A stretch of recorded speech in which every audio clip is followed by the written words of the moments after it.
Buenas tardes. Vamos a comenzar la sesión de trabajos GAMES. Tal como hemos dicho esta mañana, antes de comenzar, aquí tienen el QR de esta encuesta internacional del Endocarditis Team. Por tanto, les agradecería que la escanearan. Al final de la sesión la volveremos a poner y a ver si superamos las respuestas que han hecho nuestros colegas franceses. O sea, esperamos mucho de ustedes.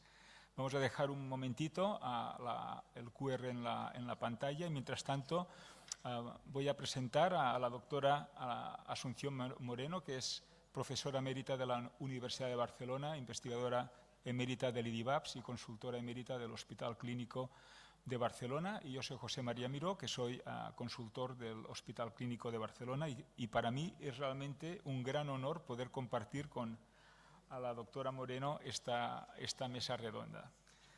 Y sin más dilación, pues le doy la palabra a ella. Buenas tardes, ¿se me oye? ¿Sí? Bueno, yo quiero destacar dos vínculos que me unen a todos ustedes hoy.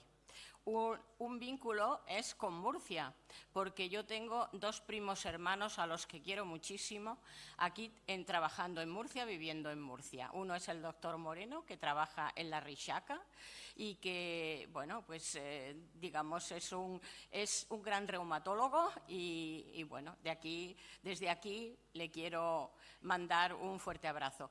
Y la otra es su hermana, María del Mar Moreno, que tiene una farmacia también aquí en Murcia y ya digo que me unen pues un gran vínculo por ello. El segundo vínculo, no por ello menos importante, es que estoy comoderando con el doctor Miró. Como bien saben, es la primera vez que ocurre en nuestras vidas, de manera que es súper importante.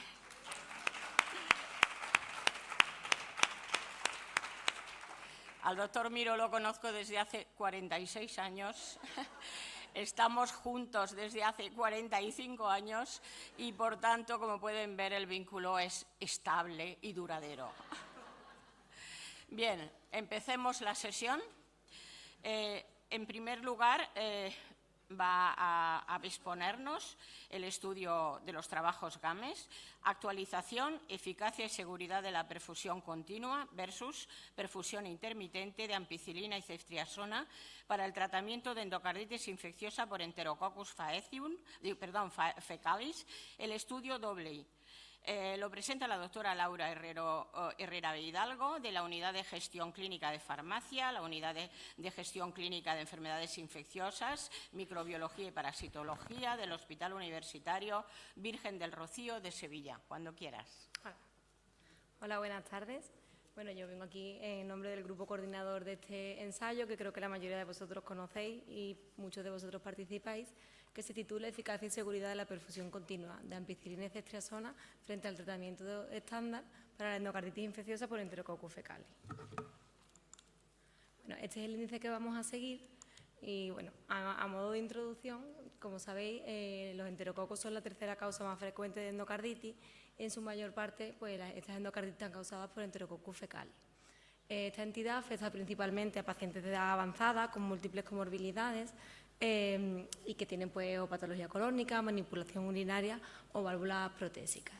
Actualmente las guías internacionales recomiendan como tratamiento la combinación de dos antimicrobianos, generalmente ampicilina o amoxicilina, combinado con un agente sinérgico que suele ser o gentamicina o ceftriaxona. Y el tratamiento estipulado son de 6 semanas, excepto en algunos casos que es un poco menor. Como ya han comentado en varias ponencias, estos pacientes, cuando ya están en fase de consolidación, que tienen menos riesgo de sufrir complicaciones, son buenos candidatos para los programas TADE, los programas de tratamiento antibiótico endovenoso en domicilio, que tienen muchos beneficios tanto para los pacientes como para los sistemas de salud, y que ya en el año 2019 pues, los criterios del GAMES establecieron pues, su inclusión segura, incluyendo también los pacientes con endocarditis por enterococo. Nuestro grupo de investigación lleva ya varios años trabajando en cómo utilizar la combinación de ampicilina y ceftriaxona en el domicilio de los pacientes. Y nos centramos en esta combinación porque, bueno, demostró ya hace muchos años la actividad que tienen sinérgica estos dos fármacos, tanto in vitro como in vivo, y además también demostró en pacientes su eficacia, que era igual de eficaz que la combinación de ampicilina y gentamicina, pero con menor toxicidad a nivel renal. Y además también nos permite el tratamiento de aquellas cepas que son resistentes a aminoglucósidos. Cuando empezamos a trabajar en esta situación, nos planteamos cómo podríamos administrar el tratamiento intrahospitalario, que consiste, como hemos dicho, en 2 fármacos que se administran varias veces al día, cómo administrarlo en el domicilio de los pacientes.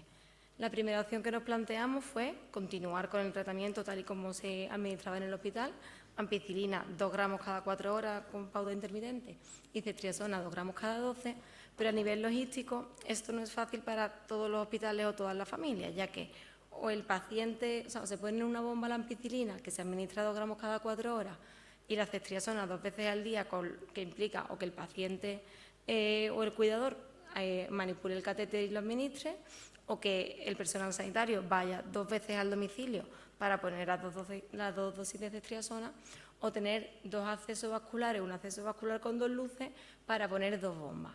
Y realmente no es quizá aplicable a todos los centros. En segundo lugar, nos planteamos utilizar ampicilina tal y como se pone intrahospitalaria, 2 gramos cada 4 horas, y ceftriaxona administrarlo en una dosis única, la dosis diaria total de 4 gramos. Pero esto en unos ensayos farmacocinéticos vimos que teníamos una menor exposición y además el tiempo que estaba la concentración en sangre pues, con concentraciones sinérgicas era sustancialmente menor que con la pauta intrahospitalaria. Y en una pequeña cohorte de pacientes que se trataron con esta pauta vimos una mayor tasa de recaídas, por lo cual también abandonamos esta opción. Y la tercera opción que nos planteamos fue coger la dosis diaria de los 2 fármacos, 12 gramos de ampicilina y 4 gramos de ceftriaxona, diluirlos en un único suero y a través de una bomba electrónica programable ponerlos en perfusión continua. Ya que en los ensayos que hemos hecho de farmacocinética se veía que esto era pues, la pauta que no sé, se daba la sensación de que iba a tener una mejor exposición. Para ello, primero tuvimos que estudiar la estabilidad físico-química de esa solución durante 24 horas a temperatura ambiente, es decir, que realmente los fármacos no se degraden y tú estés poniendo 12 gramos de ampicilina y 4 de ceftriaxona. Y por último nos quedaba ver pues, que era igual de eficaz y de seguro que la pauta intrahospitalaria. Y en ese contexto, pues en el año 2021 diseñamos el ensayo clínico DOBLEI, que es un ensayo clínico fase 4, abierto, pragmático y multicéntrico, para demostrar la no inferioridad de la combinación de ampicilina y ceftriaxona en perfusión continua versus el tratamiento estándar, aunque inicialmente era versus el tratamiento en perfusión intermitente.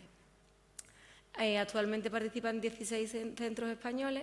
El tratamiento se ha establecido en 6 semanas, aunque algunos se podría tratar un poquito menos, pero bueno, son 6 semanas de tratamiento con ampicilina y ceftriaxona en las 2 ramas y 12 meses de seguimiento para ver la posible recurrencia. Para conseguir este objetivo necesitamos tratar a 284 pacientes dentro del estudio, que se aleatorizan 1-1.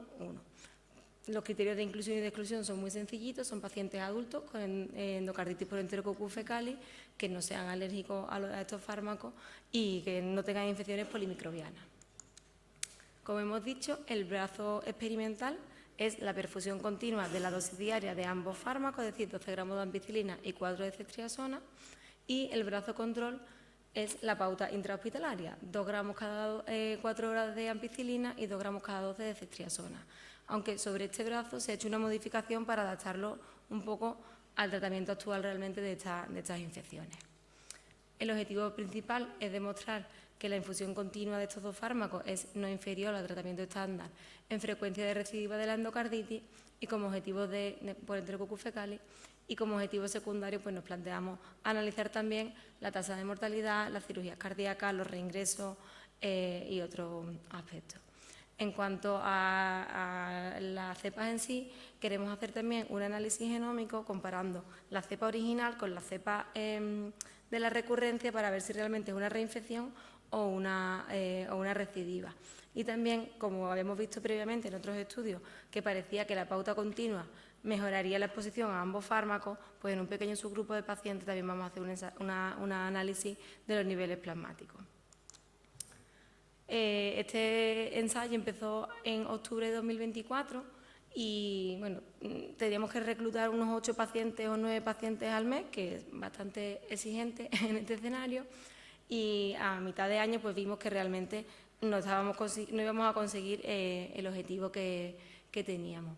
Y después de varias reuniones y de consultar a muchos de los investigadores que participáis, decidimos hacer modificaciones sustanciales del protocolo, que son básicamente 4 puntos. El primero fue aumentar el periodo de inclusión de 7 a 10 días, ya que muchos pacientes, pues quizá el médico que los veía pues no le daba tiempo a incluirlo en 7 días. Añadimos una visita de seguimiento en el mes 4 y además establecimos un plan de comunicación para un poco tenernos al día de cómo iba el estudio y que no cayera en el olvido.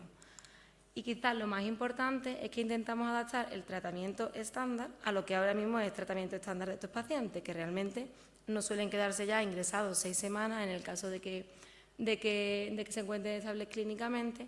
Entonces cambiamos la rama control a partir del día 14 darles la opción de que se fueran con tratamiento domiciliario, ya fuera intravenoso en programas TADE, con long acting o con tratamientos orales.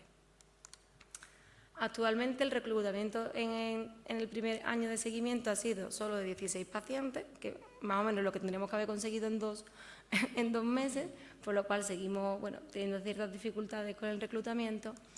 Y bueno, de estos pacientes se han incluido, de estos 16 pacientes, el 80% son hombres, con una mediana de edad de 73 años y un Charlson de 6. En su mayor parte eran endocarditis sobre válvula aórtica y más de un 50% eran protésicas. De los 16 pacientes, 7 entraron en la rama de tratamiento control y 9 en la rama de tratamiento experimental. Y si no recuerdo mal, todos los que han entrado en la rama control han hecho ampicilina ceftriaxona intermitente. Ninguno se ha adherido a la modificación que hicimos en mayo. Y de estos pacientes incluidos tenemos datos ahora mismo en el CRD únicamente de 6 pacientes que solo sabemos la aleatorización. De 3 de ellos tenemos datos durante el tiempo, las 42 días de tratamiento, y de los otros 7 pues tenemos datos durante los meses de seguimiento, pero ninguno ha llegado a la visita final del estudio. En cuanto a la evolución clínica, no ha habido recurrencias en ninguno de los dos brazos.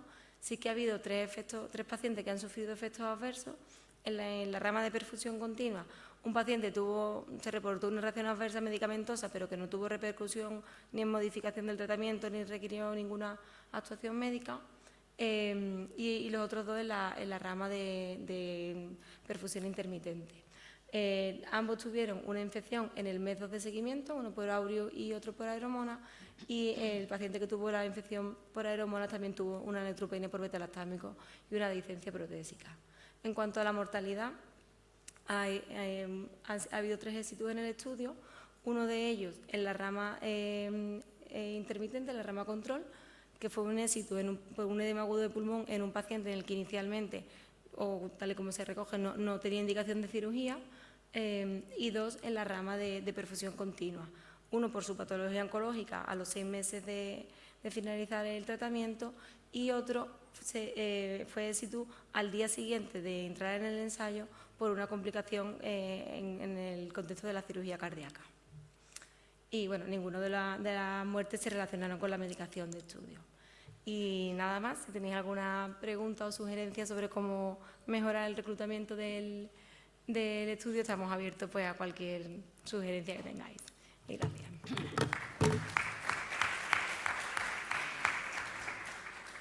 Muchas gracias, Laura. Solo tenemos tiempo para una pregunta. Quiero recordar que son 6 presentaciones en 1 hora y cuarto, de manera que tenemos máximo 10 minutos para la presentación y 1 o 2 preguntas en caso de que sea un poco más breve.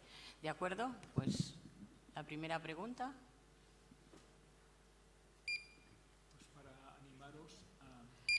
Felicidades, porque hacer un ensayo clínico en España tiene mucho valor y mucho mérito, por tanto, enhorabuena. ¿Puedes acabar de concretar las 3 enmiendas que habéis hecho? Sí. ¿Cuáles son para mejorar el reclutamiento? Sí. La primera era porque, bueno, en una reunión que tuvimos del ensayo, muchos centros decían que los pacientes no le llegaban al investigador principal muchas veces hasta que no, que a lo mejor le llegaba en el día más 7, más 8, entonces no le daba tiempo a lectorizarlo y meterlo en el ensayo. Y ampliamos hasta el día más 10, tampoco nos parecía muy razonable que fuera mucho más, la verdad. Luego, incluimos una visita en el mes 4, porque había visita en el mes 1, mes 2 y mes 6 de seguimiento, y pusimos una en el mes 4. Para simplificarlo. ¿Y la tercera? Sí. Y la tercera fue que la rama de tratamiento estándar no obligamos a que todos los pacientes estén con ampicilina 2 gramos cada 4 horas y ceftriaxona 2 gramos cada 12, todo el tratamiento, sino solo los primeros 14 días. Luego pueden continuar ingresados con ese tratamiento o si se van de alta, pueden ponerse ese tratamiento en programa TADE, quien tenga la capacidad de hacerlo, estupendo, diferentes opciones de tratamiento intravenoso, dalbavancina o las combinaciones que se utilizaron en el POET, si no recuerdo mal, orales. Vale. No, lo digo porque, claro, en la rama control entonces tendrás diversas opciones. Tratamiento oral, tratamiento TADE convencional, tratamiento... Con lo cual las Ns van a bajar y luego para interpretar los resultados va a ser un poco más complicado, ¿no? El estudio es muy importante y quizá una buena opción para unificar la rama TADE, y eso lo tendría que valorar el comité, es que hubiera solo una opción. Haces el tratamiento hasta que aleatorizas y luego pones, por ejemplo, long acting. Todos long acting. Como me entiendes, y de esta manera tendrás...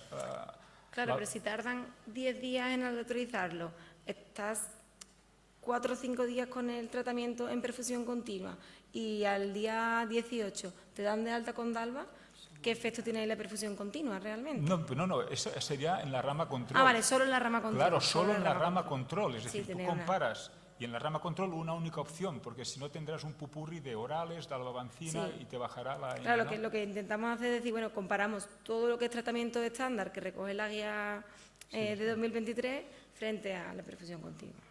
Bueno, ¿alguna pregunta? Pues nada, muchos ánimos. Gracias.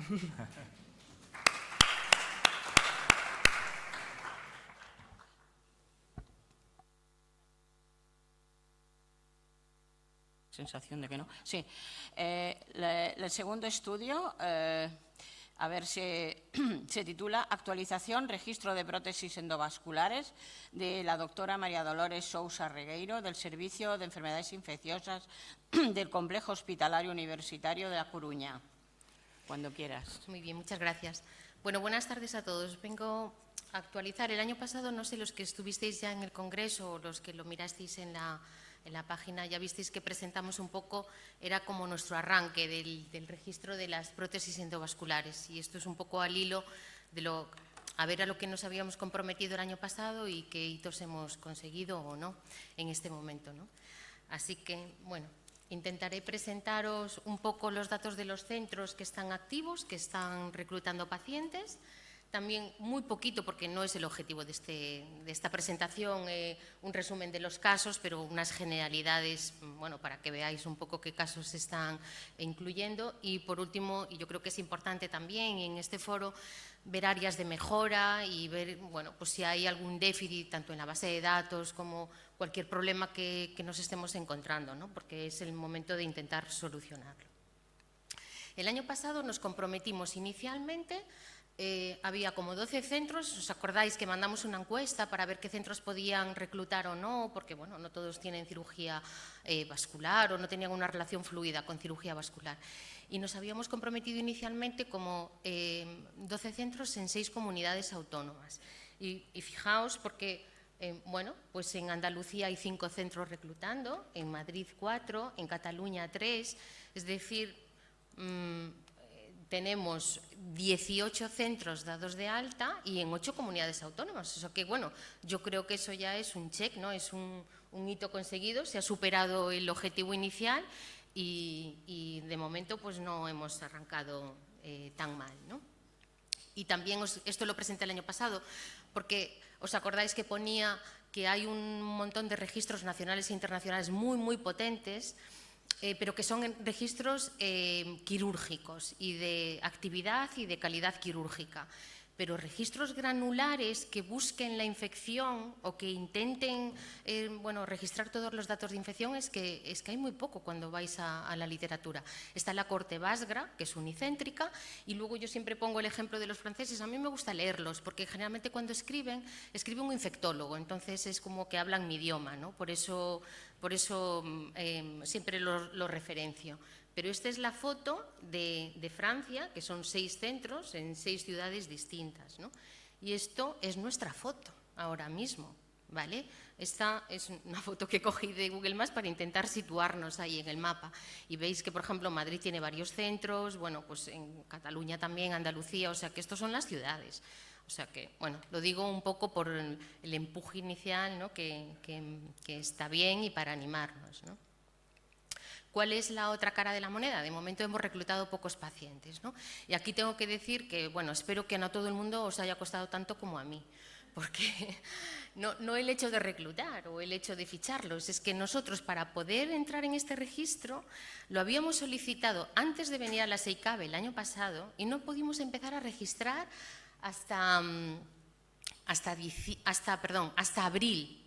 Es decir, tuvimos ahí un problema porque hay que mandarlo al Comité Ético de Alto Impacto. El Comité Ético de Alto Impacto nos ponía un montón de pegas para poder exportar los datos del SERGAS a nivel nacional y nos pidieron hasta los estatutos de la SICAP, que se los tuve que pedir a Iván. O sea que quiero decir que esta primera fase parece una tontería, pero el hecho de tener centros activos y tantos no es ninguna tontería, ¿no? También cuesta lo suyo. Os comentaba que hay pocos centros reclutando muy activamente y de hecho la mayoría de los pacientes se concentran casi en 4 centros. Quiero dar mi enhorabuena al País Vasco porque desde luego ahí se llevan la medallita de la cantidad de casos que han reclutado. Y ya pasando a la generalidad de los casos, voy a pasar muy rápido porque no quiero extenderme en el tiempo. Lo veis, pues la mayoría hombres, no me gusta decir de gran edad, sino muy, muy adultos, como decía una compañera mía, y con mucha comorbilidad. En cuanto a las indicaciones de la cirugía, lo que está descrito en la literatura, arteriopatía periférica o aneurisma, y en cuanto a la cirugía que motivó el implante, pues la mayoría es abierta, pero fijaos también, y lo destaco, el gran número de endoprótesis, ya lo hemos comentado, ¿no? Esta es la tendencia, cada vez va a haber más endoprótesis in situ que se nos infectará. La localización, la mayoría en el territorio aorto-bifemoral, eso como un único territorio. Aquí veis un poco la distribución en los bypasses periféricos, tanto en miembro inferior, el axilo-bifemoral o el FEM-FEM, el femoral-femoral que va subcutáneo de un miembro al otro. Y luego la distribución en los aórticos, pues un poco también lo que se espera, la mayoría infraabdominales o aortoilíacos. No me paro, pues bueno, quedarán ahí las diapositivas, pero no llama la atención la distribución. Y los microorganismos en conjunto, que luego, claro, es que no tiene nada que ver la fístula aortoentérica con el bypass periférico, pero en conjunto es también lo que se espera, ¿vale? Infección estafilocócica, gran presencia de gram negativos. Aquí dividí las enterobacterias en enterobacterias y las enterobacterias del grupo G o hiperproductoras de AMC, porque cara al tratamiento es importante tener esa consideración, ¿no? Enterobacter, Morganella, Morgani. Y también la presencia de Pseudomonas aeruginosa o incluso cándida sobre todo cuando hay fístula o en las infecciones polimicrobianas, ¿no? Y ya para terminar el resumen de casos, la evolución es que en la mayor parte de los casos se explantó la prótesis de una forma total o parcial, pero también destaco que en un 40% no se retiró, es un porcentaje muy alto. Yo no sé si puede estar en relación con que cada vez hay más implante de endoprótesis, que no siempre es fácil retirar, o bueno, que son pacientes muy mayores, no lo sé, no es el análisis, pero sí que llama la atención un 40% de no retirada. La evolución, en cambio, las variables de evolución son bastante buenas, sí que tienen complicaciones estos pacientes, lo sabemos, y estos son variables de evolución a los 30 días. Pero bueno, ahí los números salen, de momento los porcentajes bastante bien, sobre todo el exitus, ¿no? Ojo que esto no signifique que solo estamos metiendo los casos que nos van bien. No debemos perder los que se mueren antes de pedirles el consentimiento informado, ¿vale? Si se mueren muy precozmente y no hay en su historia clínica nada que nos indique que ese paciente no quiere que no compartir sus datos, pues en esos casos normalmente el comité sí que permite el reclutarlos. Y áreas de mejora, pues no nos queda otra. Tenemos que seguir avanzando, ¿no? Yo pongo ahí, en primer lugar, mi correo electrónico y ya tenéis todos el de la SEICAP. Cualquier duda, cualquier dificultad que encontréis o dudas sobre la base de datos, a mí me podéis contactar sin ningún problema, ¿vale? O si es una cosa pues, más específica, pues ahí van, seguro que también, que contesta rapidísimo, pero lo digo por ofertar un poco la posibilidad de ver cómo podemos solucionar problemas ahora que estamos empezando, ¿no? Somos 18 centros, con que reclutáramos un paciente al mes, el año que viene tendríamos 200. Y un paciente al mes, y está probado y comprobado, es media hora, 40 minutos lo que entra un paciente al mes, porque no es una base de datos muy exhaustiva. Es decir, que si me pongo una alerta del 1 al 5 y digo, pues a ver los que he tenido, los que se han ido de alta el mes pasado, y lo meto, que es media hora al mes, pues fijaos todo el potencial que tenemos, ¿eh? Yo os animo porque realmente es un campo en donde tenemos un gran potencial para hacer cosas. Entonces, logros alcanzados, 18 centros, una extensión exitosa a múltiples comunidades autónomas, áreas de mejora las tenemos, hay disparidad ahora mismo en la actividad entre centros, aunque hay un gran potencial, y luego nos queda eso, registrar los casos y valorar las necesidades de centros. No sé cómo voy de tiempo, me gustaría comentar que nosotros también, algo que conseguimos como un hito, no sé si esto es factible en muchos hospitales, creamos comités clínicos, igual que hay el de trasplante, o que hay el de tumores. Y eso nos reunimos, ¿no? Pues hay el de endocarditis, hay el de infección vascular, no los mezclamos porque es difícil, pero comentamos con una agenda bueno, pues y un comité clínico oficial, lo cual nos ha dado peso dentro del hospital y de cara al gerente también, que es una buena también opción a la hora de tener el endocarditis team y estos grupos, ¿no? Así que, bueno, simplemente animaros, lo que he comentado, cualquier duda, cualquier cosa nos comentéis. La pregunta, como decían los americanos, no es si puedo hacerlo, sino realmente me puedo permitir no hacerlo, y tenemos una oportunidad de oro para hacer este registro.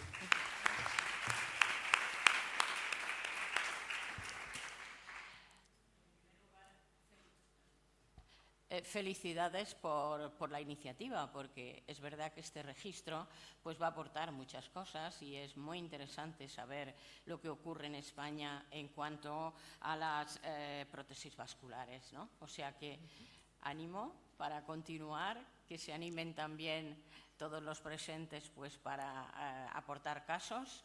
Y bueno, a ver, por aquí hay alguna pregunta, ¿sí?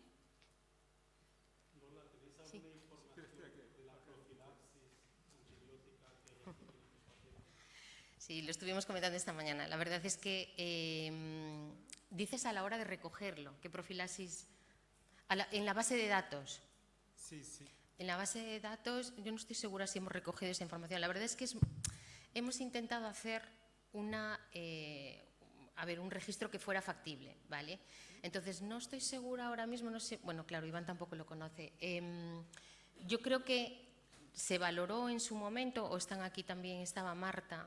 Es que no estoy segura, la verdad. Tendría que mirar ahora exactamente ahí si estamos recogiendo esa información o no. Pero sí que es verdad que por lo menos lo comentamos y que a veces es muy difícil saber exactamente qué tipo de profilaxis se ha hecho, porque claro, tendríamos que recoger la profilaxis de la primera cirugía, que es una cirugía que se ha hecho, pues hay algún caso pues 10 o 12 años antes, no sé si me explico, que es la primera cirugía, la cirugía del implante, ¿no? Y a veces no era tan factible, nos llevaría, lo mismo que otras variables que nos planteamos de infección, de riesgo, de factores de riesgo de infección, pues el tiempo de la cirugía, son variables que estaría fenomenal tener o recoger, pero es que nos llevaría tanto tiempo el poder revisar eso, porque no es el caso que estamos valorando ahora mismo, el paciente infectado, sino la cirugía del implante, del momento inicial. Entonces sí que es verdad que habrá cosas que a lo mejor perdamos, no sé, pero de todas maneras es algo que todavía estamos empezando. Es decir, yo creo que si hay algo que solucionar, algo que veáis interesante, cualquier aportación, cualquier sugerencia, es el momento de hacerlo, no cuando tengamos 400 pacientes. Entonces, por eso me parece importante lo de comentarlo. Cualquier sugerencia, cualquier carencia que veáis en la base de datos, pues es que es el momento, ¿no?, de valorarlo y de decidirlo. Muchas gracias. Muchas gracias. Vamos a pasar al siguiente, que si no, no vamos a tener tiempo. Vale. La siguiente exposición corre a cargo del doctor Jorge Calderón Parra y va a presentarnos la eficacia y seguridad de daptomicina versus vancomicina en el tratamiento de endocarditis infecciosa izquierda causada por Staphylococcus aureus meticilin resistente. Hola, buenos días, gracias por la presentación y gracias por contar conmigo para esta ponencia.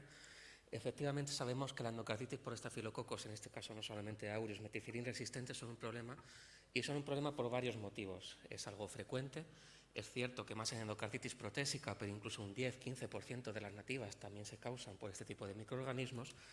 Es un problema grave, tiene una mortalidad superior al 30% y hay algún dato en endocarditis también que indican que la resistencia a meticilina aumenta la mortalidad en nuestros pacientes, y esto yo creo que debe de ser porque es un problema difícil de tratar, requiere de pensar, requiere de esfuerzo, de trabajo de equipo, de estudiar, muchas veces basarse en datos in vitro más que en datos clínicos, de los cuales no hay muchos disponibles, y es un problema que actualmente no tiene un claro tratamiento de referencia, porque cuando miramos las guías, un aspecto que a mí me desilusionó quizás un poco de las últimas guías de 2023 fue que hubo muy pocos cambios en los tratamientos, y de hecho, si las miramos, la vancomicina sigue apareciendo como tratamiento estándar con indicación clase 1B, como si tuviera ensayos clínicos en esta indicación, por encima de otras alternativas. Y vemos que la daptomicina o las terapias basadas en daptomicina quedan muy relegadas en endocarditis nativa a una recomendación clase 2B se puede considerar. En endocarditis protésica ni siquiera se mencionan. Sí que las guías, basándose un poco en datos in vitro y in vivo, recomiendan que si llegamos a usar daptomicina en estos pacientes, la usemos siempre a dosis altas, dosis de 8 o 10 miligramos kilo, y en combinación con un segundo antibiótico. Claro, ¿cuántos de aquí realmente usamos vancomicina como terapia de primera línea en endocarditis por estafilococo? Yo creo que a lo mejor no todos, y efectivamente hay algunas encuestas que también se han hecho en este sentido, donde vemos que en el tratamiento de estreptococo o enterococo todos prácticamente coincidimos con las guías, pero en estafilococo y más en estafilococo meticilin resistente hay ya una divergencia de opinión, y yo creo que esto puede ser porque a la hora de usar vancomicina nos enfrentamos a varios problemas. Un problema de seguridad, sobre todo de nefrotoxicidad, representan más del 20-30% de los pacientes, y cuando miramos factores de riesgo, tener niveles de entre 15 y 20 es factor de riesgo, sobre tener niveles entre 10 y 15, tener tratamientos prolongados, tener comorbilidades, tener otros nefrotóxicos, son todos factores de riesgo. Claro, todos estos son factores que se van a juntar muy frecuentemente en nuestros pacientes. Y no solamente toxicidad, sino también en eficacia. Vancomicina sabemos que es un bactericida lento, tarda 24 o más horas en hacer su acción bactericida. Sabemos que en estudios in vivo, en monoterapia al menos, no consigue esterilizar las vegetaciones, y en bacteriemia por Staphylococcus aureus en concreto hay varios metaanálisis en los que ya nos sugieren de ensayos clínicos en los que ya se sugiere que daptomicina pudiera ser mejor en eficacia clínica a vancomicina, y es por eso por lo que decidimos hacer este estudio para comparar en nuestros pacientes con endocarditis si daptomicina pudiera ser mejor que vancomicina, y también como objetivo y quizás un poco más secundario, menos inicialmente, ver si las distintas pautas de daptomicina, si este uso en dosis altas o en combinación realmente nos podría aportar algo en endocarditis. Este estudio, como ya imagináis, se basa en la cohorte GAMES, pacientes de 2008 a 2023. Cogimos pacientes solamente con endocarditis definida, solamente con afectación izquierda, por supuesto, cuya etiología fuera por estafilococo meticilin resistente, y para disminuir el sesgo de supervivencia excluimos los pacientes con éxitos en las primeras 72 horas. Dividimos los pacientes en 3 grupos, si hubieran recibido vancomicina o daptomicina como antibiótico principal. Consideramos antibiótico principal que se iniciara en los 5 primeros días y se mantuviera al menos el 50% del tiempo de tratamiento planteado, y aquellos que no pudieran caer, no pudieran considerarse como ninguno de estos grupos, serían clasificados como otros tratamientos que para este análisis serán excluidos. Pusimos también otras definiciones de antibiótico combinado. Nuestra definición de posología de dosis alta, el punto de corte lo pusimos en 8 miligramos. Nuestro evento primario fue mortalidad hospitalaria. Analizamos también bacteriemia persistente, mortalidad al año, recurrencias y eventos de efectos adversos de seguridad. Este es nuestro diagrama de flujo. Incluimos un total de 617 pacientes, de los cuales 196 recibieron vancomicina como antibiótico principal y 421 daptomicina. Como digo, pues parece que en la práctica clínica tendremos a usar más daptomicina como terapia de primera línea. Estos pacientes hay que recalcar que la mayoría eran coagulasa negativos, había una proporción relativamente baja de Staphylococcus aureus. Cuando usamos daptomicina lo usamos muy frecuentemente, 80% en dosis altas, 70% en combinación. Una vez que lo usamos en combinación lo mantenemos casi 4 semanas en combinación. Y respecto a la vancomicina, señalar que en nuestro registro, con alguna limitación, solamente un 40% tuvo registrado niveles, pero de estos pacientes que tuvieron registrado niveles, un 70% fueron niveles inadecuados, ya sean por niveles bajos, con poca eficacia, o altos que pudieran asociar mayor toxicidad. En la comparación univariante vemos que hay algunas diferencias entre los grupos, quizás favorables inicialmente a vancomicina, más comorbilidad, más insuficiencia cardíaca crónica, más insuficiencia renal crónica, más complicaciones paravalvulares o más embolias fuera del sistema nervioso central en el grupo de daptomicina. El porcentaje de cirugía cardíaca, tanto indicada como indicada no realizada, fueron muy similares. ¿Y cuál fue el pronóstico? La verdad es que me sorprendió que no fue muy diferente. Una vez ajustadas estas diferencias basales, los ratios nos quedó pues muy similar, de 0,9 con un intervalo de confianza entre 0,6 y 1,3, sin diferencias estadísticamente significativas. Tampoco hubo diferencias en los eventos secundarios, ni en mortalidad anual, ni en bacteriemia persistente, ni en recidivas. Aquí vemos como en la curva de Kaplan-Meier son dos curvas que están prácticamente solapadas. Distinto fue la seguridad. Como quizás era esperable, tuvimos un mayor porcentaje de eventos adversos, de efectos adversos en el grupo de vancomicina, un mayor porcentaje, aunque no llegó a la significación estadística de retirada por efecto adverso, sobre todo mediante nefrotoxicidad, algo que yo creo que era más o menos esperable. Una vez visto esto, quisimos analizar qué pasaba con las distintas dosis de daptomicina, y aquí vemos que tanto usar las dosis altas como usarlas en combinación respecto a usar daptomicina en otro tipo de posologías era aparentemente beneficioso. Se asociaba a una menor mortalidad hospitalaria, menor mortalidad anual. En concreto, la dosis alta se asociaba a un menor porcentaje de bacteriemias persistentes.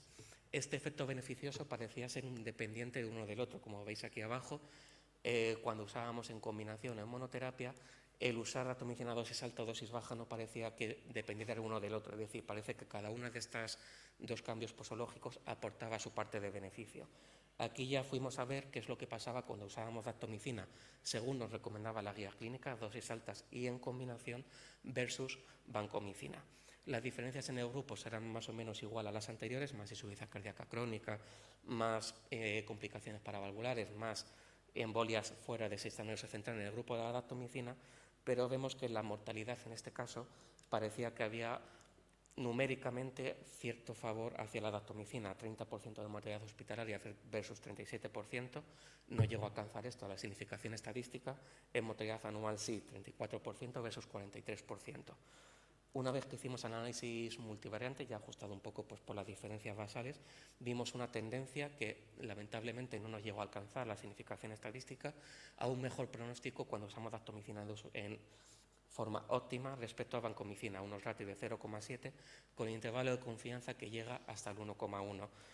También se mantuvo esta tendencia a la mortalidad anual, en este caso a 0,75, y el ratio se nos quedó en 1,01, al borde de la significación estadística, pero vemos que en eventos secundarios sí que también salía beneficiosa la daptomicina. No hubo más efectos adversos cuando usábamos en dosis altas o en combinación respecto a otras posologías, y era más seguro usar este tipo de pautas que las pautas de vancomicina. Aquí vemos la gráfica de Kaplan-Meier, donde parece quererse intuir un mejor pronóstico de los pacientes con daptomicina en usos óptimos, aunque, insisto, esto no nos llegó a alcanzar la significación estadística. Como limitaciones, las generales del estudio GAMES, un estudio observacional que no está diseñado específicamente para esto y que además nuestra definición pues, ha sido relativamente del antibiótico principal relativamente arbitraria. En conclusión, daptomicina tuvo una eficacia similar con mejor perfil de toxicidad que vancomicina.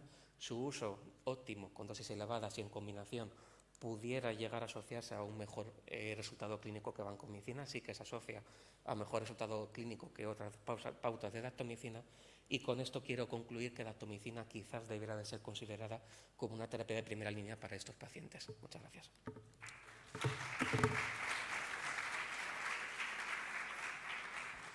Muchas gracias, Jorge. ¿Alguna pregunta?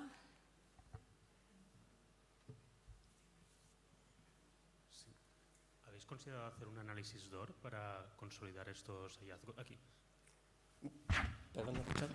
¿Habéis considerado hacer un análisis DOR con estos datos para consolidar los hallazgos de que daptomicina parece asociarse con una tendencia no significativa con menor mortalidad, pero desde luego sí que se asocia con menos efectos? ¿Un análisis cómo? Perdón, no he Un entendido. análisis DOR. DOR, D-O-O-R-R. Lo estuve considerando, pero entre que tengo inexperiencia en este tipo de análisis y que nuestra base, siendo retrospectiva, hay algunas variables que no están incluidas, me parecía muy difícil logísticamente y metodológicamente hacerlo, y al final no lo hicimos.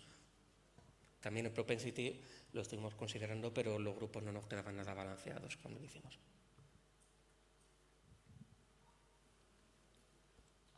¿Alguna más? ¿Sí? Aquí. Yo por polemizar un poco, pues es bueno un poquito de polémica. Me ha parecido entender que la presentación que muchos de los pacientes que estaban con vancomicina estaban con niveles inadecuados. O sea que entonces la conclusión es que la daptomicina en uso adecuado es igual que la vancomicina inadecuada. La conclusión es que no podemos llegar a una diferencia estadística con nuestros datos. Quizás un mayor tamaño muestral nos hubiera permitido llegar a esa diferencia. Numéricamente sí que la vemos, sí que vemos que hay un menor porcentaje de mortalidad. Cuando hacemos la estadística no nos llega. Pero sí, efectivamente, no hemos llegado a una diferencia. Aún así, actualmente, daptomicina es una terapia considerada en la guía de segunda línea 2B. Yo creo que con esto pudiéramos subirle un poco en el jalón, aunque no lo situemos por encima de vancomicina, que es por lo que no lo he situado, sí que igualarlo al menos sí que pudiéramos. El porcentaje de pacientes con vancomicina a dosis que no alcanzaban niveles adecuados era muy alto. Era muy alta. En este caso también el registro de los niveles de vancomicina en nuestra base es algo difícil de interpretar. Muchas veces no están recogidos bien los niveles o no están bien apuntados en el CR de GAMES, y es algo en el que no he entrado mucho porque es difícil de asegurar que efectivamente sea así tan alto. Sí, yo por comentar alguna cosa. Pasamos al siguiente, por favor. Sí, gracias. Muchas gracias. Podríamos estar discutiendo sin tomar el coffee break de después y hasta la cena, porque todas las presentaciones son muy interesantes. Pasamos a la siguiente, que la presentará María Lara González, médico residente del St. James Hospital en Dublín, y que versa sobre la prevalencia de infarto de miocardio previo e impacto pronóstico en pacientes con endocarditis infecciosa. Tiene 6-7 minutos para la presentación y luego un par de minutos para la discusión.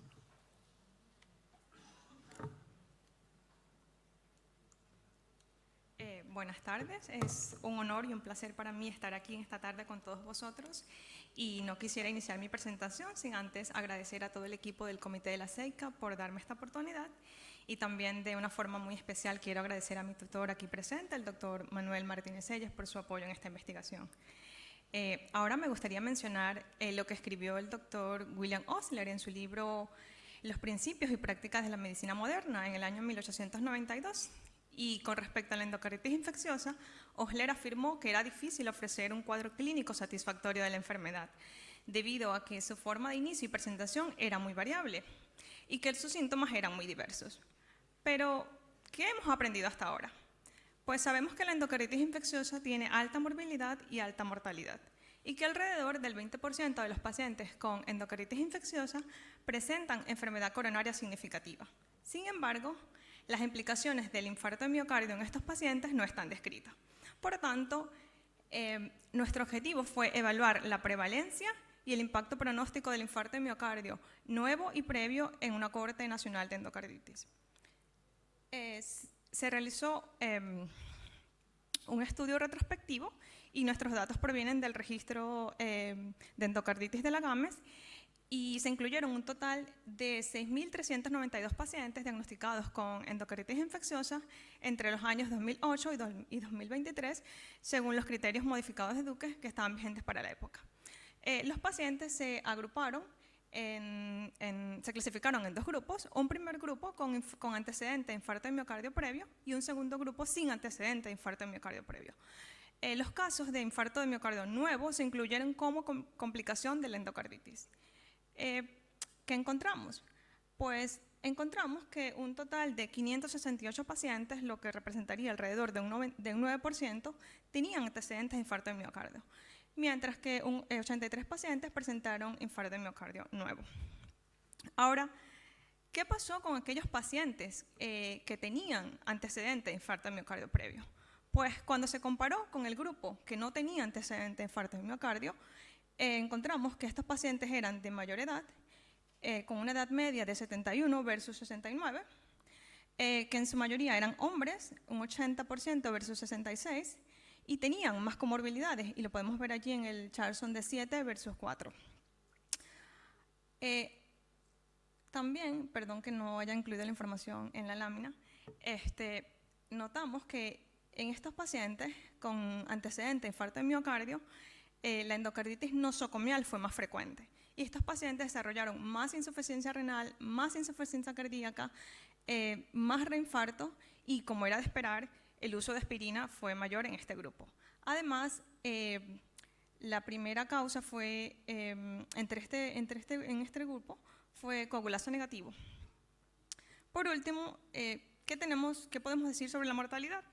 Pues en el grupo de los pacientes con antecedentes de infarto de miocardio previo, la mortalidad fue mayor tanto intrahospitalaria como al año, con una P igual a 0,001. Sin embargo, el infarto de miocardio previo no fue un predictor independiente de mortalidad, y lo podríamos ver allí en la mortalidad intrahospitalaria, un valor de P 0,42 y al año 0,08, o sea, sin significancia estadística. Por otro lado, el infarto de miocardio nuevo sí que fue un predictor de mortalidad, y lo podemos ver allí, tanto mortalidad intrahospitalaria como al año, con una P igual a 0,01. Por tanto, podemos concluir entonces que aproximadamente un 9% de los pacientes tuvieron un infarto de miocardio previo, que el infarto de miocardio previo se asoció con un peor pronóstico, aunque probablemente haya sido por la edad avanzada y las comorbilidades, y como ya lo mencionamos, el nuevo infarto de miocardio nuevo es un predictor independiente de la mortalidad, tanto hospitalaria como al año. Y por último, quería mencionar que dentro de las limitaciones de nuestros estudios, al ser un estudio retrospectivo, pueden estar presentes variables o factor de confusión. Tampoco tenemos información sobre el tipo y la severidad del infarto de miocardio, y que en nuestro registro puede ser que haya omisión de datos, por ejemplo, pacientes que tuvieron infarto de miocardio previo que no estuvo diagnosticado o que no estaba recogido en la historia clínica. Gracias por su atención.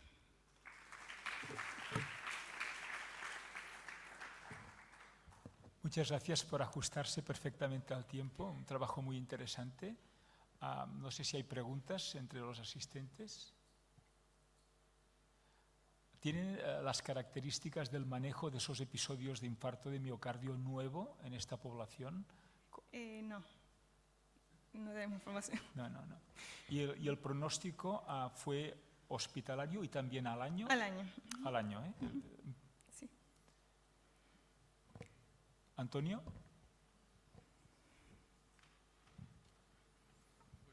Un comentario y una pregunta. Se supone que estos infartos son embolias coronarias o sea, en el contexto de la endocarditis, una embolia coronaria se supone, ¿no? La pregunta sería si ha habido diferencias en la etiología, si la endocarditis con X etiología se asociaba más o menos con una embolia coronaria como posible mecanismo de base. Creo que no cuento con esa información, pero mi tutor está aquí presente, podría preguntárselo a él. No, esto no es relevante. Y luego la otra pregunta, perdón, aquí en la moderación, la otra pregunta es si se asociaba más con la válvula aórtica.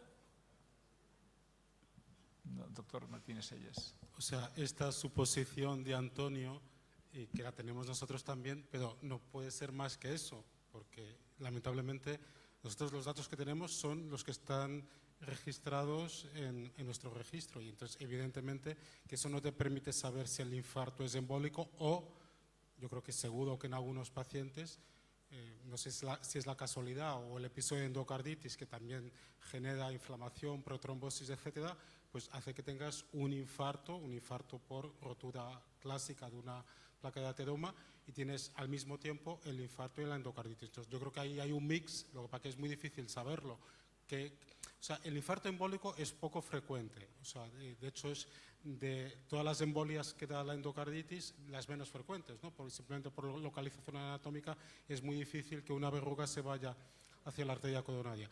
Pero bueno, en algunos casos seguro que hay eso, pero en otros casos yo creo que es simplemente un paciente que ante esta situación de inflamación y protrombosis pues tiene un infarto clásico y no hay forma de diferenciarlo, ¿no? Y la etiología no hemos visto que sea distinta en los pacientes con infarto agudo, ¿no? Sí está claro que el infarto agudo empeora mucho el pronóstico, tanto intrahospitalario como al año, o sea, y las curvas, pero el infarto crónico simplemente se ve, pacientes que han tenido infartos son pacientes con más comorbilidad, más enfermedad vascular, más dañosos y tienen peor pronóstico, pero no tanto por el infarto, sino por la comorbilidad. Pues muchas gracias. El siguiente trabajo GAMES es características clínicas y pronósticos de la endocarditis por enterococo faecium, estudio en la cohorte GAMES que presentará Eduardo Miguel Aparicio Minguillón del Hospital Universitario 12 de Octubre de Madrid.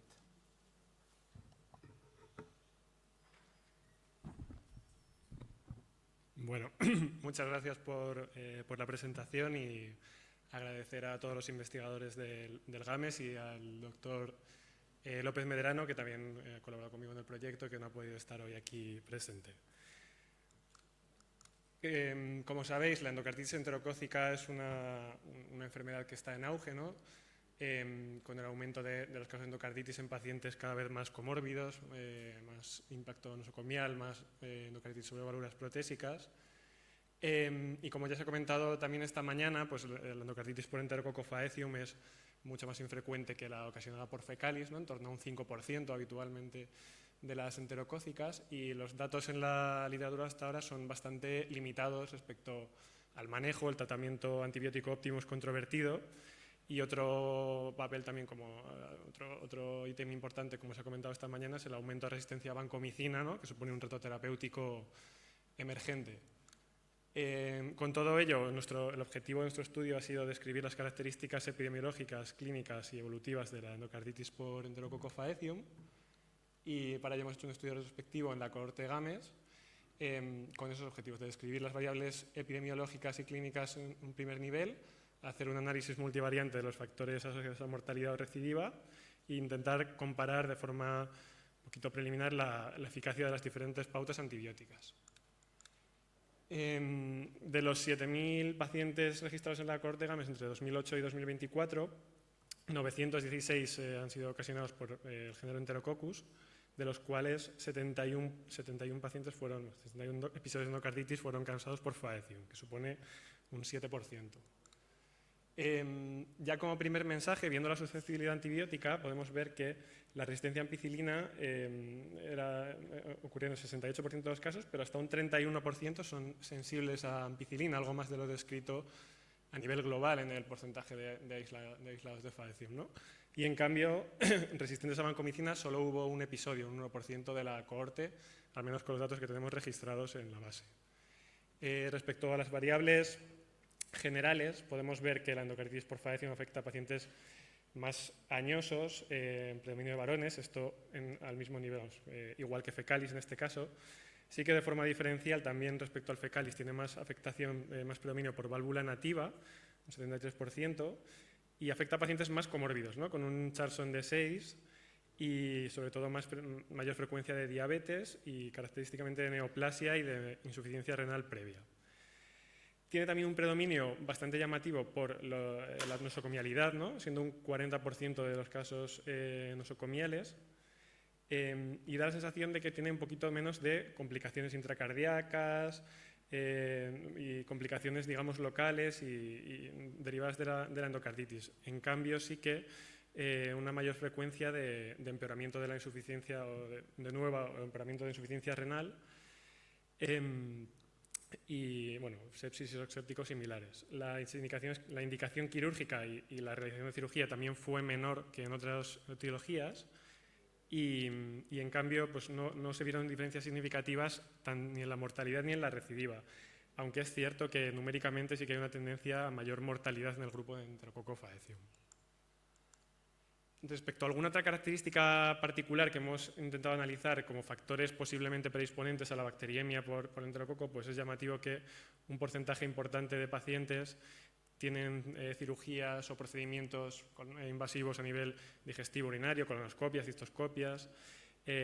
Un tercio de ellos tenían enfermedades biliares o hepáticas crónicas. Miramos también si se asociaba con las vías femorales, que sí que hay un 10% que se había colocado recientemente, y no tanto con las TAVIs, que es solo un 1% de los pacientes con esto del acceso femoral, ¿no? Y del aumento de endocarditis enterocócica, pero no se relaciona tanto con el faecium. Y llamativamente un porcentaje muy grande también tuvo antibioterapia de amplio espectro, también como marcador de esa nosocomialidad de estos pacientes.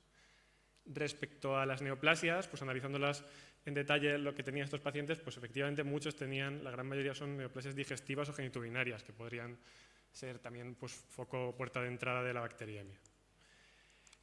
Rápidamente el análisis de mortalidad, aquí no hemos encontrado pues, cosas muy novedosas. Los factores principales fueron pues, el Charlson, la insuficiencia cardíaca, la sepsis grave o la cirugía indicada no realizada, como en general endocarditis por otras etiologías.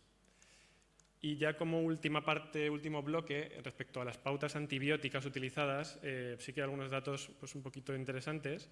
Si analizamos el grupo de enterococo resistente a ampicilina, vamos a ver que llamativamente un porcentaje muy alto se trataron con pautas basadas en daptomicina, que no sería lo estándar siendo sensibles a vancomicina, ¿no? Un 25% se trataron con pautas basadas en vancomicina, un 43% basadas en daptomicina, y un 28% estaban ahí en una zona intermedia. Muchos pacientes, bueno, las pautas fueron muy heterogéneas, cambiaron, empezaron con banco, luego no sabemos muy bien por qué se cambió a adapto a la mitad o a otras pautas y al final es difícil de analizar, ¿no? Pero bueno, es un mensaje que nos llamó la atención.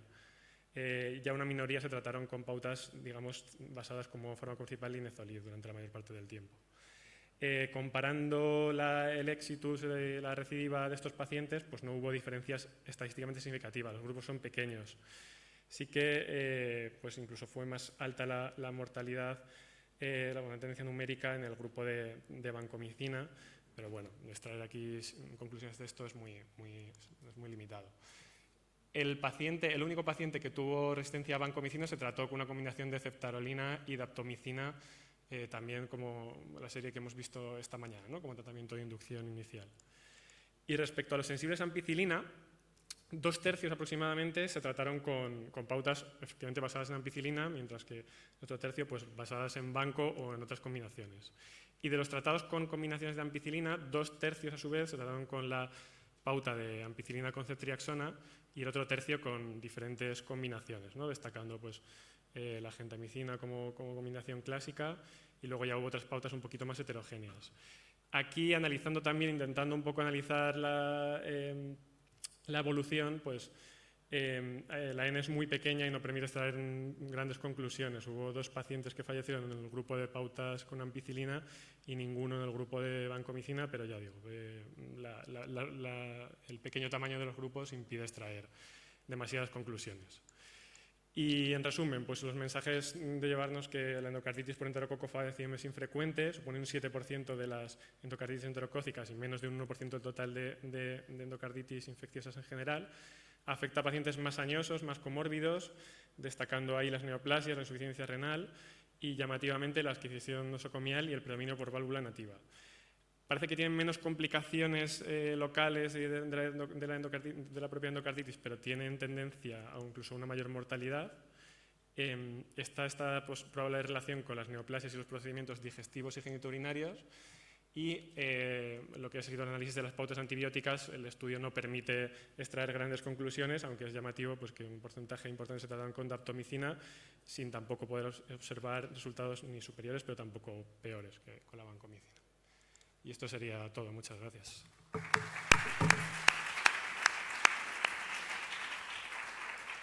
Muchas gracias. Tenemos tiempo para un par de preguntas.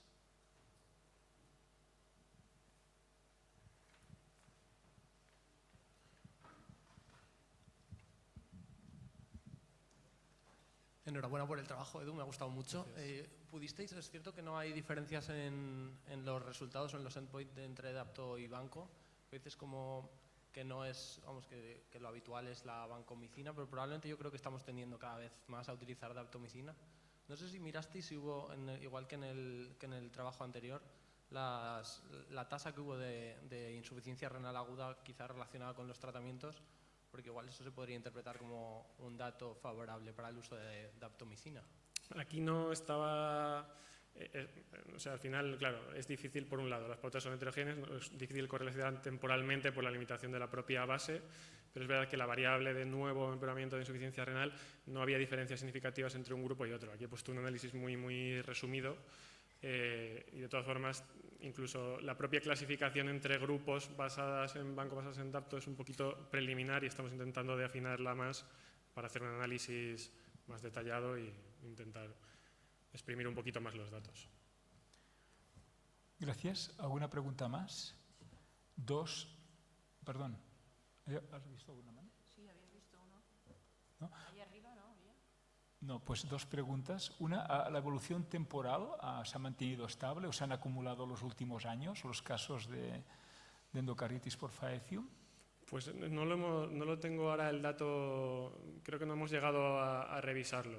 Es verdad que es un poquito preliminar este análisis, que no nos ha dado tiempo a mirarlo todo con detalle, pero lo miraremos. Y luego un aspecto también muy interesante que valdría pena acabar de analizar es que, en teoría, la endocarditis por enterococo faecium, la actividad de 2-beta-lactámicos ampiceftriaxona no es sinérgica, ¿no? Aunque si la CMI a la ampicilina, el grupo de Oriol Gasca ha demostrado que sí que puede existir sinergia in vitro, ¿no? ¿Cuál fue la evolución de estos? ¿Tenéis datos de la concentración inhibitoria mínima a ampicilina? ¿Es meramente ampisensible resistente o tenéis la CMI exacta que tenía? Todavía, de momento no. Intentaremos extraer, si es posible, los datos de la ¿Y sabes cómo evolucionaron estos 6, creo que eran 6 casos tratados con ampiceftriaxona? O sea, es verdad que tuvieron más mortalidad, ya digo, o sea, lo he pasado ahí rápido porque creo que son 4, no sé cuántos pacientes eran, pero sí que hay un 13% de fracaso del tratamiento de éxitos recidivas y 0% en el grupo de tratados con banco o con otro. Pues esto valdría la pena que lo mirarais, aunque ya digo, in vitro se ha podido demostrar, pero en teoría es una pauta no recomendada, ¿no? Y que haya 6 u 8 casos, vale la pena acabarlo de analizar. La mayoría se trataron así, o sea que sí, lo vamos a intentar pulir un poquito más. ¿Ninguna otra pregunta? Sí, perdón. Simplemente, la combinación ampicilina-ceftarolina no la usasteis en ningún caso, que me ha parecido, o si es que no. ¿Había algunos? Sí, no sé si puedo volver atrás o ya han quitado la presentación, ya creo que ya no han podido cargar el siguiente, pero sí, en concreto se utilizaron, se utilizó ampiceftarolina, pero según dirían 2 o 3 pacientes, igual un par de pacientes, no mucho. Cuando nos fijamos en las combinaciones de ampicilina con cefalosporinas, sí que pudimos ver que incluso mejor que con ceftriaxona, con ceftarolina había más cepas en que se demostraba actividad sinérgica y bactericida, que quizás sería una combinación. Sería muy interesante analizar. El problema es que hay tantísimas pautas diferentes que son muchísimos subgrupos y va a ser muy difícil extraer nada sólido, pero lo miraremos. Muchas gracias. Muy bien, te llevas trabajo para casa. Gracias. Y vamos a la última presentación de trabajos GAMES, que lo presentará el profesor Manuel Martínez Sellés. Se titula Evolución temporal de la mortalidad intrahospitalaria de la endocarditis infecciosa. El profesor Martínez Sellés trabaja en el Hospital Universitario Gregorio Marañón de Madrid. Muchas gracias. Voy a intentar ajustarme al tiempo, pero bueno, lo primero quería agradecer a los moderadores y sobre todo a todos los que habéis incluido los datos que permiten hacer todos estos trabajos, ¿no? Quiero también agradecerle a Iván, tanto por este trabajo como el del infarto, porque la verdad es que es un apoyo invalorable, ¿no? Nosotros, me gustaría contar una anécdota que ayer le escribí a Iván por otro trabajo que presenta el año pasado, del tamaño de las verrugas, que lo enviamos a publicar al European Heart Journal de Cardiovascular Imaging, que es así una revista top de imagen cardíaca. Y nos han pedido algunos cambios, pocos, que yo creo que lo van a coger. Pero vamos, se lo envié ayer pensando, bueno, ahora con lo de la SEICAV y tal, hasta la semana que viene no me contesta, ¿no? Y ayer mismo me contestó con lo que nos pedían. O sea, la verdad es que es una gozada trabajar así. Eso se merece un aplauso. Gracias.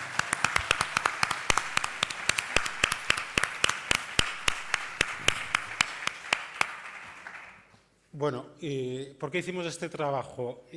Todos sabemos que está cambiando mucho el perfil del paciente con endocarditis. Hoy en día tenemos pacientes mucho más dañosos, que tienen más comorbilidad. Y esto muchas veces se ha dado un poco la explicación al dato que es un poco decepcionante, que varios autores han publicado, de que no conseguimos mejorar el pronóstico intrahospitalario e incluso el pronóstico a largo plazo de estos pacientes, ¿no? Pese a todos los avances que ha habido a nivel de nuevos antibióticos, nuevas técnicas quirúrgicas, etc. Pero bueno, es verdad que muchos tenemos la percepción subjetiva que sí están las cosas mejor. Entonces, bueno, ante esta disyuntiva lo que decidimos fue mirar cómo está yendo el pronóstico de nuestros pacientes, tanto de forma global, pero luego también centrándonos en aquellos pacientes que clásicamente se ha dicho que tienen peor pronóstico, como sean las endocarditis protésicas o los pacientes con comorbilidad o los pacientes dañosos. Y luego también diferenciando endocarditis izquierdas, donde probablemente, pues, pese a este cambio de perfil, el tipo de endocarditis que vemos hoy en día pues sigue siendo algo similar al que veíamos hace unos años. Endocarditis derechas, donde el cambio de perfil de paciente no tiene nada que ver, ¿no?, de cuando veníamos de hace años con la epidemia de adictos a drogas por vía parenteral a lo que vemos hoy en día. Y también diferenciando endocarditis de verdad, o sea, endocarditis definitivas, en los que de verdad sabemos que el paciente tiene endocarditis, de aquellos pacientes con endocarditis posibles, con lo cual pues probablemente ahí se cuelen pacientes que ni siquiera tienen endocarditis, ¿no? Entonces, bueno, el objetivo global es evaluar el pronóstico de la endocarditis infecciosa durante un periodo de 15 años, ¿no?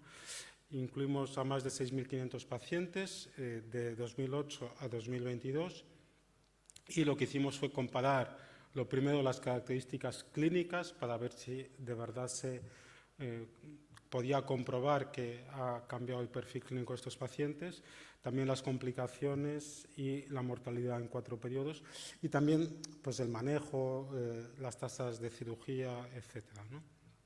Bueno, lo primero que encontramos es que se confirma la hipótesis que ha cambiado a peor el perfil clínico de estos pacientes. Por ejemplo, vemos ahí cómo va aumentando progresivamente la edad, ¿no? Probablemente cuando organicéis la SEICAV dentro de 30 años, pues la edad media sea en torno a 75 años y también, lógicamente, a mayor edad tienes más comorbilidad.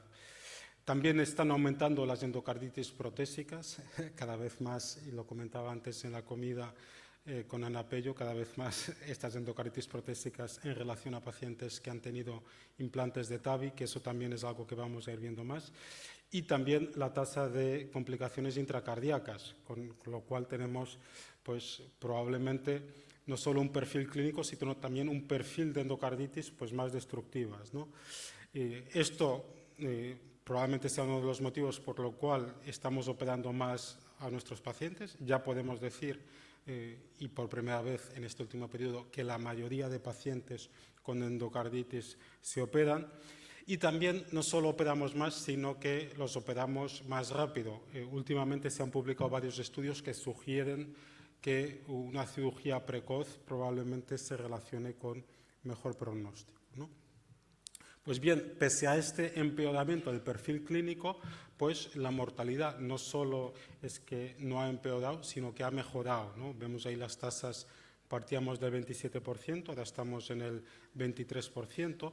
Pero como decía antes, también nos quisimos centrar en ver cómo es la mortalidad en aquellos pacientes de mayor riesgo y vemos, por ejemplo, ahí que tanto los ancianos, los muy ancianos, pues sí se ve esa tendencia a bajar la mortalidad, en aquellos pacientes con mucha comorbilidad, en aquellos pacientes que van a cirugía y también una endocarditis que clásicamente se asocia con un peor pronóstico, que es la endocarditis protésica.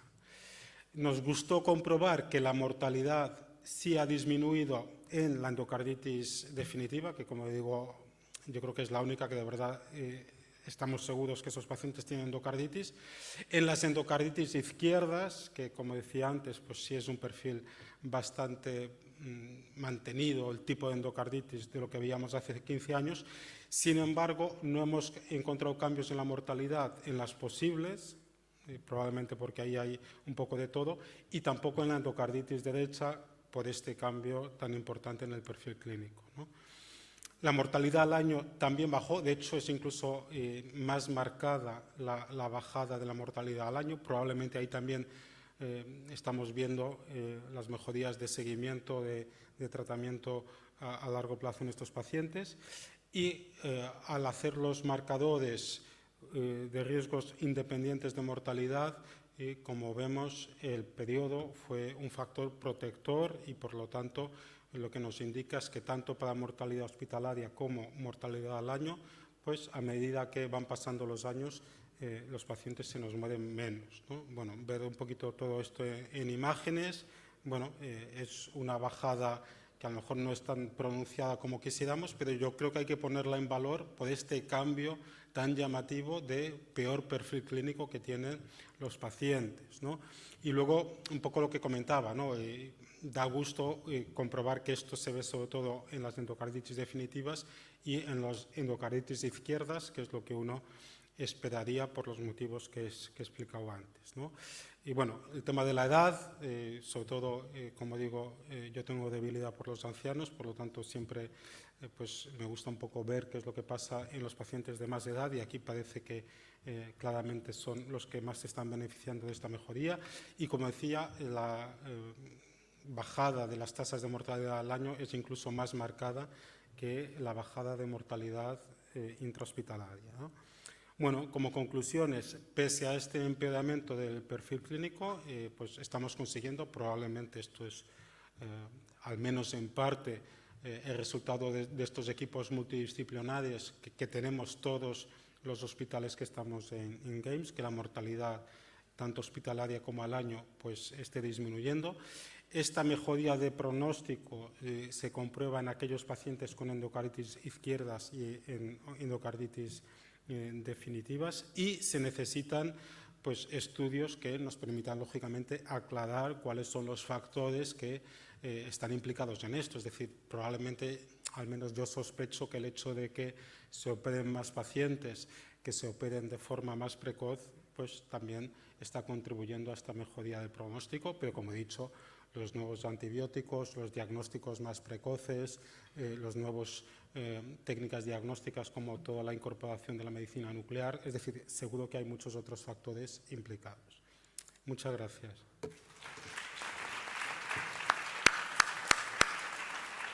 Muchas gracias. Tenemos tiempo para, vamos sobre clavados en hora, para alguna pregunta. Al hablar al final, ¿por qué no decidiste centrarte solamente en el manuscrito que está circulando por ahí, solo en endocarditis definitiva, y quitaste y mantuviste la posible? ¿Qué valor añadía la endocarditis posible en esta población? Bueno, yo creo que precisamente esto apoya, o sea, el tener esa información, es verdad que yo estoy de acuerdo contigo que tenemos que centrarnos, pero el aportar esa información creo que también da más solidez a nuestros datos, ¿no? Porque es un poco lo mismo de las derechas, ¿no? O sea, que no vemos mejorías donde no esperábamos verlas, ¿no? Endocarditis derecha, que el 90% debe ser en pacientes que tienen dispositivos de electroestimulación cardíaca, es que la endocarditis derecha de hoy no se parece en nada a la endocarditis derecha hace 15 años, ¿no? Por eso, en el fondo, son cosas que no tiene sentido comparar, ¿no? ¿Antonio?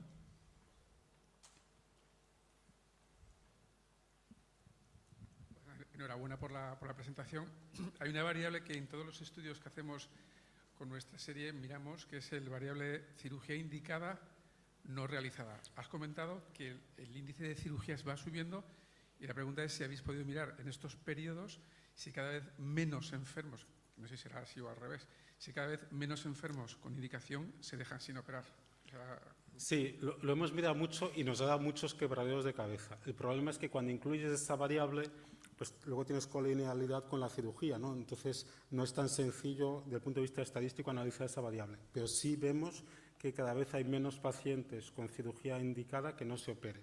En cualquier caso, y eso también lo detectamos nosotros en el hospital en el día a día, y justo en la última reunión que tuvimos el miércoles tuvimos yo creo que 2 o 3 casos de indicación clara, pero claro, luego está el cirujano que te dice que el paciente con esas características es imposible operarle, ¿no? Entonces tienes la indicación y la contraindicación. Entonces, claro, ese paciente cuando lo vayas a mirar vas a decir, oye, ¿este paciente cómo es que no se operó? Pues bueno, porque el cirujano, y nosotros tenemos cirujanos que son muy proactivos, ¿no? Pero bueno, es verdad que hay que confesar que los casos últimamente son particularmente complejos y me acuerdo, por ejemplo, un paciente que era un paciente, digo de este miércoles, era un paciente con demencia avanzada, con vida cama sillón y tal.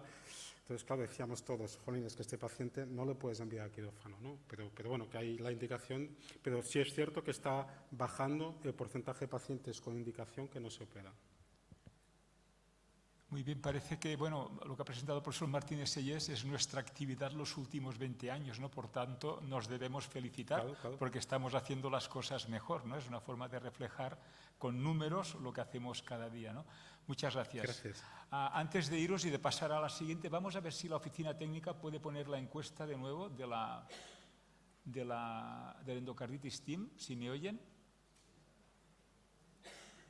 Bueno, creo que... perfecto. Los que han llegado tarde, si pueden escanear el QR y responder, se lo agradeceríamos muchísimo. Es una oportunidad para poder tener una opinión amplia sobre esta encuesta internacional que se está haciendo del valor de las características del endocarditis team en distintos países de todo el mundo, ¿no? Y nada, en nombre de la doctora Moreno y yo mismo hemos disfrutado muchísimo de estas presentaciones GAMES.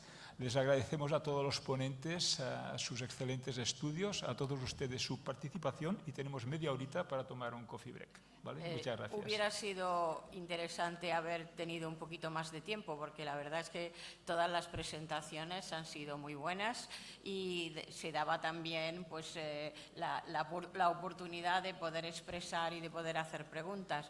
Pero bueno, solo teníamos esta hora y cuarto porque todo el programa pues es muy denso y os agradecemos que hayáis estado aquí presentes y a todos los que os lo habéis presentado, los ponentes, pues muchas gracias y felicidades por vuestros trabajos.